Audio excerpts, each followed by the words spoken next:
Specifically background scores बद्दल बोलायचं झालं तर I started my journey with double seat.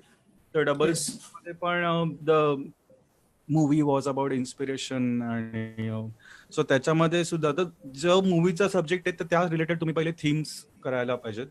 आणि म्हणजे माझी प्रोसेस अशी आहे की मी एकदा मूवी पाहिल्यावरती शांत बसतो 2-3 तास आणि इन्स्ट्रुमेंट काढून वाजवायला लागतं. तर जे काही येतं I try to create a theme. आणि महत्वाचा पॉइंट आहे की मी शांत द सायलेन्स अगेन मूवी बघितल्यानंतर मी शांत बसतो 2-3 तास वॉज द हायलाइट. कारण आपल्याकडे जेव्हा रॉ फिल्म येते तेव्हा त्याच्यामध्ये साऊंड डिझाईन झालेलं नसतं. नक्की. तर डबल सीटला मगाशी म्हटलं तसं की आय थिंक ती मूवीमध्ये फ्रेम कट केली त्यात सचिनचं जे पोस्टर आहे ना की to dream big and all. So ते माझ्यासाठी एक नॉस्टॅल्जिक मेमरी होती after watching the movie. To dream big and to aspire, inspire. तर ते मी लक्षात ठेवून I think I started playing. आणि माझं first instrument go to is always piano. त्यामुळे मला जे सुचतं ते मी पहिले पियानोवरती वाजवतो. आणि पियानो लकीली असं इन्स्ट्रुमेंट आहे की त्यामध्ये सगळ्या frequencies you can use chords and everything.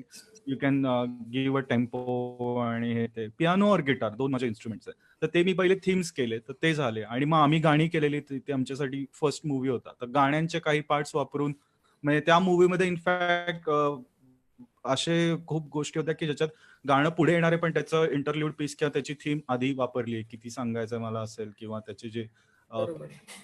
तर त्या प्रोग्रेशन मध्ये लाईक फॉर एक्झाम्पल किती सांगायचे I guess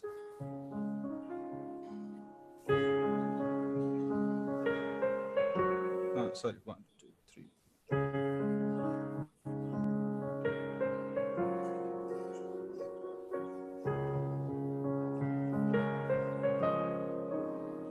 and then the progression.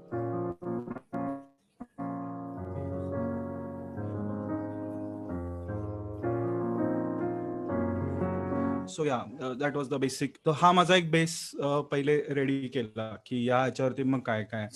आणि मी ऋषिकेश जसराज आम्ही तिघही बँड कल्चरमधनं आलेलो आहोत पुण्यात. इंटर कॉलेज असेल किंवा ह्याच्यामध्ये. त्यामुळे आम्हाला तिघांनाही इम्प्रोव्हायझेशन करायची खूप खास आहे सवय काय म्हणशील ते की एक 4 बारचा जरी लूप दिला असेल किंवा आम्ही एकत्र जॅमिंग करत असो तर we can improvise for hours. आणि that's how it should be. Because rather आमचा जो एक ग्रुप होता न्यू ब्रीड म्हणून पुण्यात संजू पाणकर वगैरे आम्ही सगळे वाजवायचो हार्ड रॉक कॅफेला. तर त्यामध्ये बरीचशी गाणी अशी होती की जी ऑडियन्सला माहिती पण नव्हती आणि खूप old classic rock set list असायची. तर त्याच्यामध्ये simple progression like C D G what. आणि ते वाजत राहायचे 5-5 मिनिटं आणि त्याची चालूच असायचं because everyone use to had a chance to perform.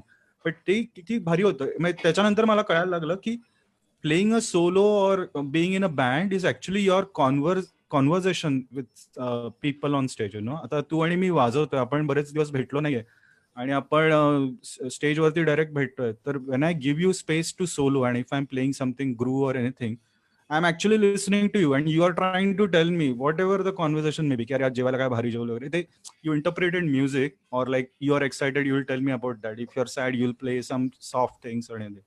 So I believe that when two musicians meet on stage, it should be like a conversation. मग हीच आयडिया मी बॅकग्राऊंड स्कोर्सला वापरायला लागलो की ज्या काही थीम्स असतील let that be a conversation. For example मुरांबाची जी होती बेस ट्यून ती पण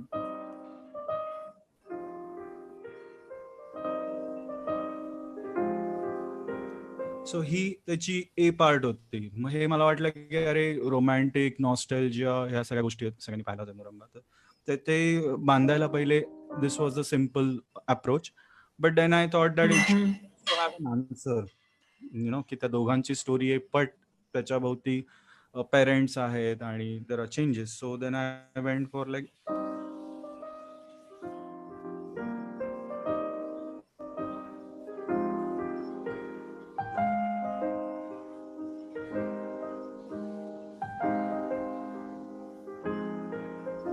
and then the summation of it which was